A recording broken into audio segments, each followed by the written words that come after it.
Welcome back to Fox and Friends. Hearings on Muslim radicalization in America are set to kick off this week. New York Congressman Peter King calling for the hearings because of the threat that al-Qaeda poses in the United States. But some say these meetings are un-American. They're planning protests today in New York's Times Square.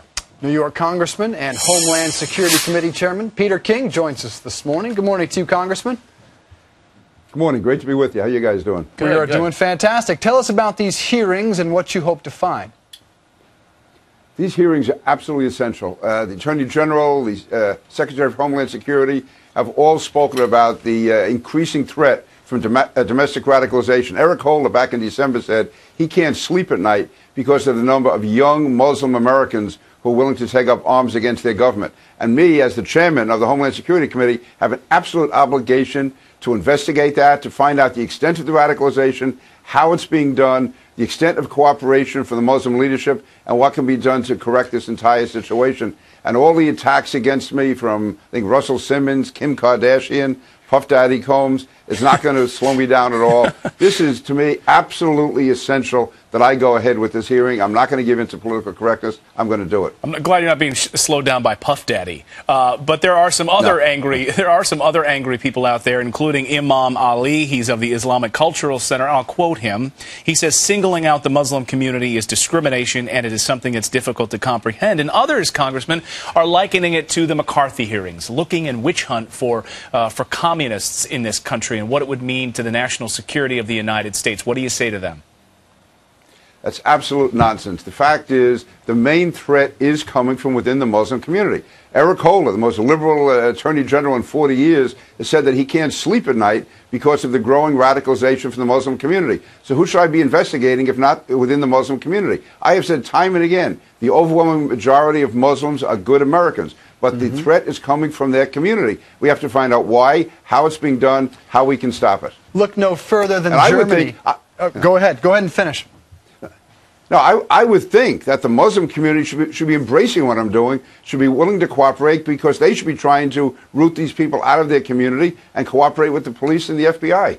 Yeah, and hopefully they begin to speak out against the radical elements of Islam. I was mentioning what happened in Germany. You're well aware, 2 U.S. servicemen shot at the airport there in Germany, and it appears the German officials have labeled this as a radical Islam, and said this man was angry over the war in Afghanistan. Yet we've seen both State Department spokesman P.J. Crowley and Janet Napolitano last night on Huckabee refuse to call this terrorism. Here's what she had to say, and then I want you to react. Sure. What we have seen in the last several years is a growth of al-Qaeda and al-Qaeda-related groups, a small percentage or small number of individuals who are Muslim and acting in a misguided name of Muslim, we call them Islamists, have plotted or planned, and they've been intercepted. Hey, I married a lawyer, so I know legalese. I can't understand all this.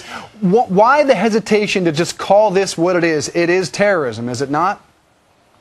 Yeah, I'm really disappointed because Secretary Napolitano, 2 years ago when she first became secretary, refused to use the word terrorism. Then when she testified before our committee 3 weeks ago, she used it 62 times in one statement. And now they seem to be reverting back. This was terrorism, which obviously was terrorism, and it should be called that.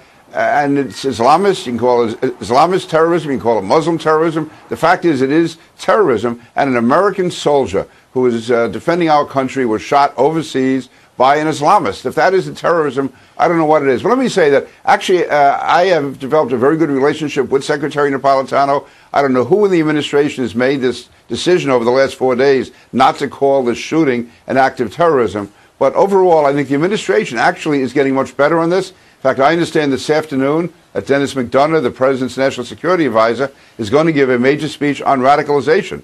So I think my position on the administration's is not as far apart as some might think. I'm just carrying their position to its logical conclusion. I'm curious, Congressman, now when you hold these hearings and you're trying to find Islamic extremists living here in the United States, what sorts of markers, signs, things can you look for that can point to this? And what can we do to stop it? It seems that we are always left sort of blindsided by these attacks. Well, one of the purposes of the hearing is I will have witnesses coming from the Muslim community. Actually, 2 family members of young men who were radicalized. One was murdered, and one went on to carry out a terrible act of violence himself. And they're going to talk about the signs that they saw. They saw how it happened. They saw how the mosques were involved, how imams were involved, how leaders in the community did not cooperate with them. And they will talk about various telltale indicators so that people in the community can see in the future how the radicalization has begun, how it's carried out. And also we'll see from witnesses how often they're told not to cooperate with the FBI, not to cooperate with police, that somehow a wall of silence has developed. So all of that is part of why I'm holding these hearings. Sounds important to us, I would think. All right, Congressman Peter King, always great to have you here on Fox and Friends. Thanks so much.